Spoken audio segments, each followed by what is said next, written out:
These are not just mysteries, they are real cases that left the police baffled and the world in shock. Tonight, we uncover the top 5 unexplained cases police could never solve, and some of these will haunt your thoughts forever. Have you ever felt that chill running down your spine when you know something isn't right, but you can't look away?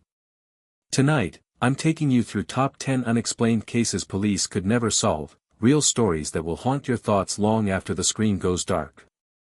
These aren't just mysteries, they are real lives, vanished or ended, leaving questions that no one could answer. I promise you, as you watch, you'll feel every fear, every confusion, every human moment frozen in time.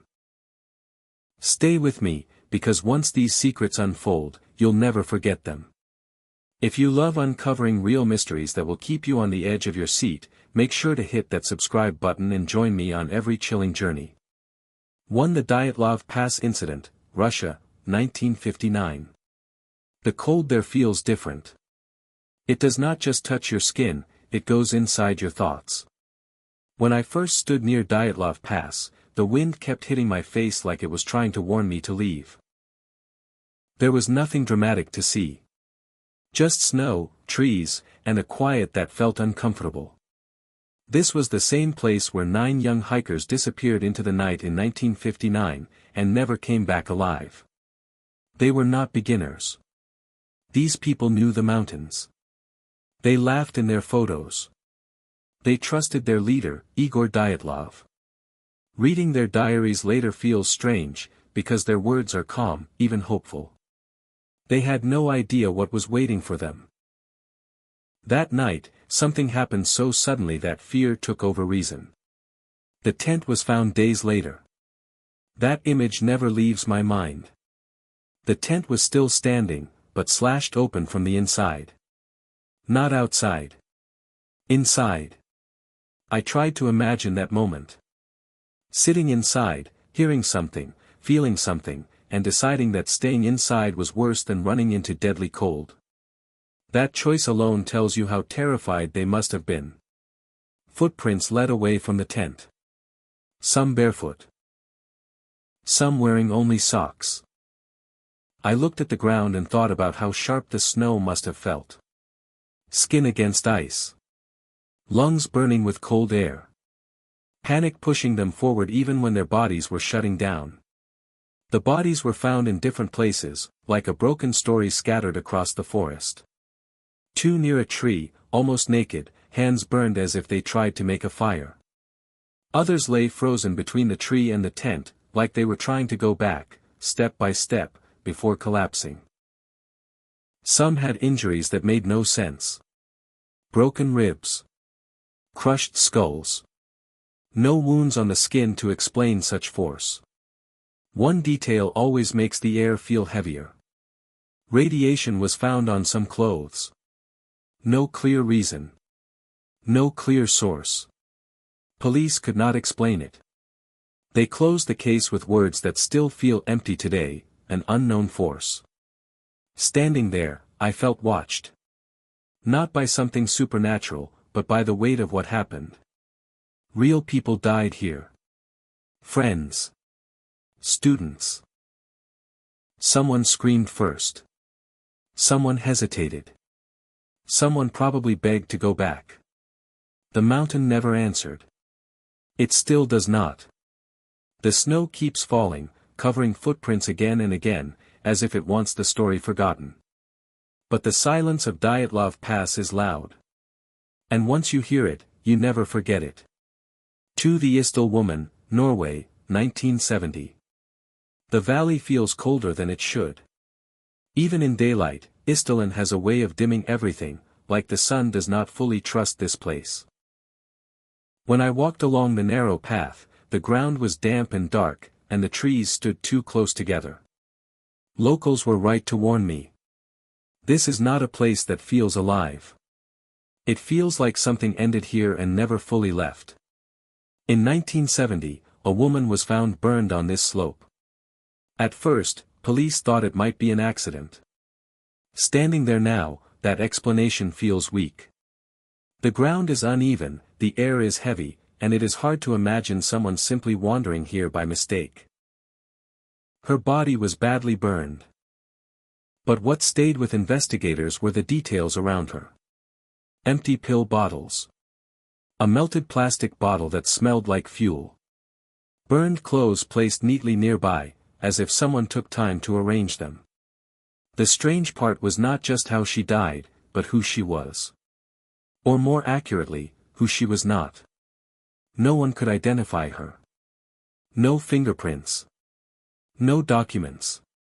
Later, police traced her movements through hotels across Norway. Each time, she used a different name. Different nationality. Different story. Hotel workers remembered her as calm but distant, always asking for rooms with balconies, always checking out suddenly.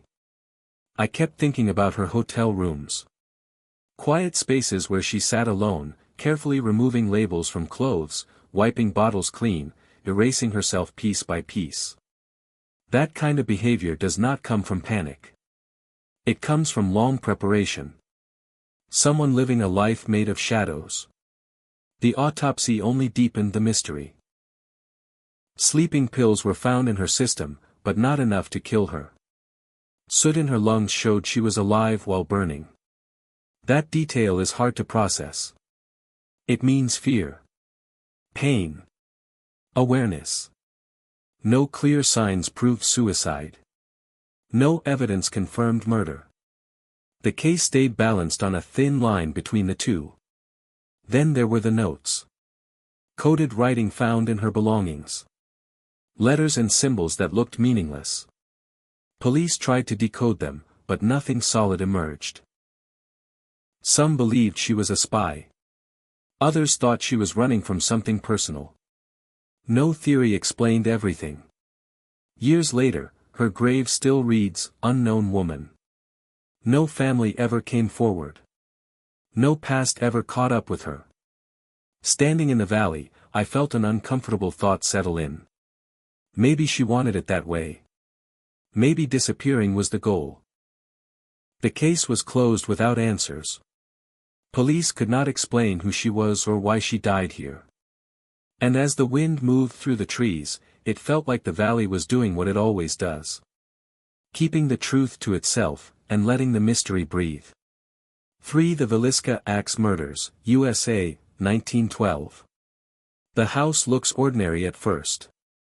White walls, quiet street, nothing that prepares you for what happened inside. When I stood outside the Villisca house in Iowa, the air felt heavy, like the place was holding its breath. Even birds were quiet. It is hard to believe that one night in 1912 turned this normal family home into one of America's darkest mysteries. 8 people were sleeping inside that house. Josiah Moore, his wife Sarah, their 4 children, and 2 young girls who were staying overnight. Sometime after midnight, someone entered the home with an axe. No one heard screams. No one escaped. That silence is what chills me the most. The killer moved room to room, calmly, deliberately. Inside the house, everything feels frozen in time. The axe used in the murders belonged to the house itself. That detail always sends a cold thought through my mind. It means the killer did not come prepared. Or maybe they knew they would find a weapon inside. After each murder, the axe was wiped clean. Mirrors and windows were covered with cloth. It feels ritualistic, but no clear motive was ever proven. When the bodies were found the next morning, the town broke apart. Parents pulled their children closer. Doors stayed locked. Everyone was a suspect, yet no one was guilty. Police questioned neighbors, traveling preachers, even family friends. One suspect confessed, then later took it back. Another was arrested, then released. Every lead collapsed. Standing in the children's room, I felt something tighten in my chest. These were real kids. Toys were still there. Beds still lined up.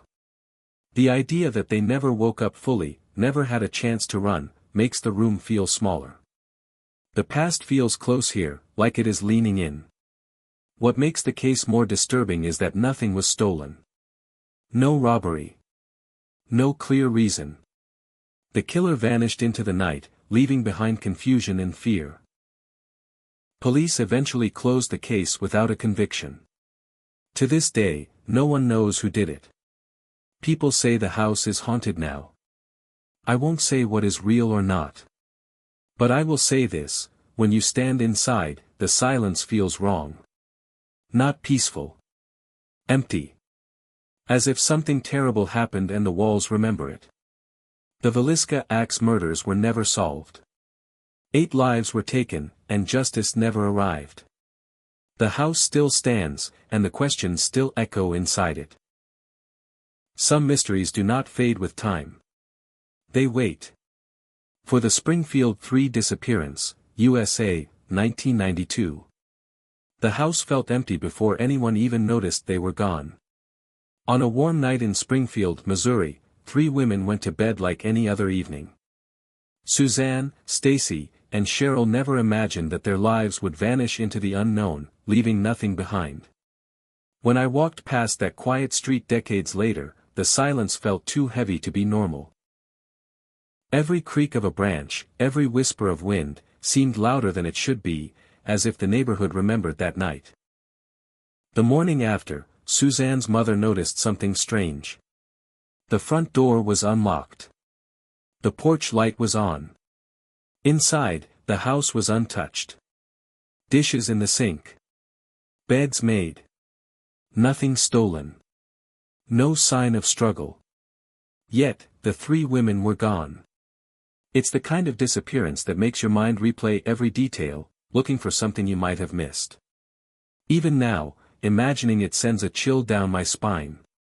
Police arrived and began searching. Every corner, every drawer, every closet was inspected. Nothing. The car was still in the driveway. Personal belongings remained.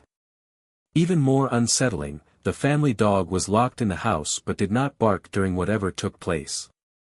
It is hard to describe how that level of quiet, of absence, feels when you are inside the rooms. The house is frozen in time, yet the air is heavy, almost watching.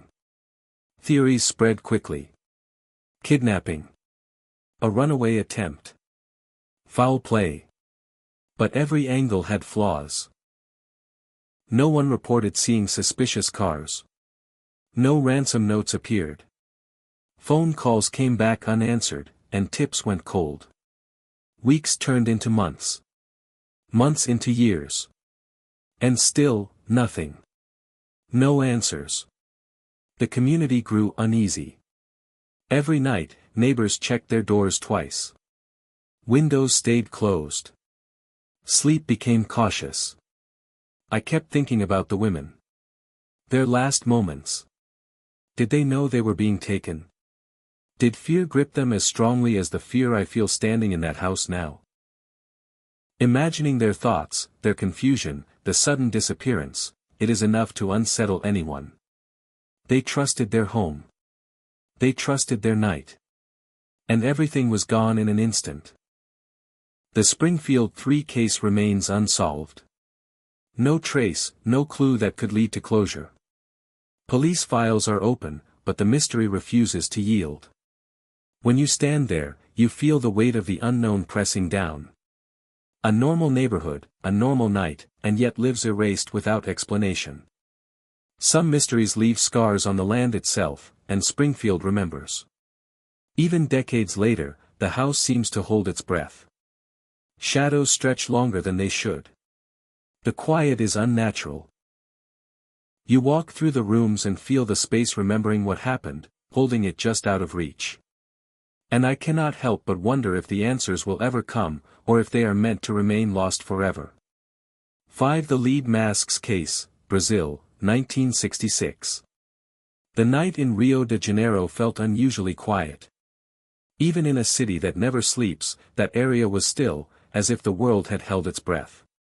On August 1966, 2 men named Miguel and Manuel were found dead on a small hill called Morro do Vintum. Standing there years later, I felt the same heaviness that must have pressed on them, though no one knows what they felt in their final moments. Their bodies were strangely positioned, lying side by side, completely still, with lead masks over their eyes.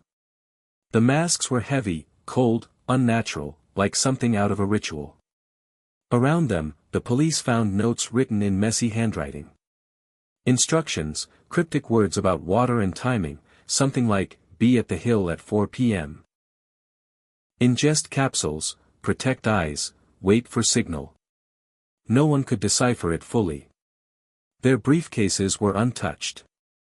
Their clothes were clean.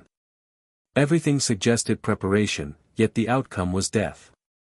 The oddness of it all made me shiver even thinking about it. What haunts me most is the human side of the story. These were men with routines, plans, hopes. I imagine them waking up that morning, talking quietly over coffee, double-checking the capsules, joking maybe about the weight of their masks. The ordinary mingled with the bizarre. That thin line between normal life and unexplained death is where the fear creeps in. You do not just feel haunted by ghosts, you feel haunted by the unknown choices of real people. The autopsy revealed strange details. No clear trauma. No signs of a violent struggle. Some toxic substances in their bodies, but not enough to kill. The mystery tightened. How did they die so suddenly? Why were the masks? Why these cryptic instructions? Each unanswered question is like a whisper in the wind that refuses to go away. Walking that hill today, I can see why the locals call it strange. The trees are thin, shadows stretch long before the sun sets, and every step on the uneven ground feels louder than it should. You can almost hear the echo of footsteps that were never meant to leave. Even the air feels thick, as if the hill itself holds memory of that strange day. The police closed the case without answers. No motive. No clear cause of death. The men's identities were known, but their intentions remain locked in time. People have theorized everything, occult rituals, secret experiments, or maybe just a misadventure gone terribly wrong. None of it fits perfectly. None of it explains why the masks, the capsules, the meticulous preparation, all ending in death without clarity. The lead masks case remains one of the most haunting mysteries in Brazil. Standing there, feeling the hill's quiet weight, you understand something unsettling. Some human stories are so strange, so final, that they become part of the place itself. And in that silence, the hill keeps their secret, waiting for someone to ever fully understand it.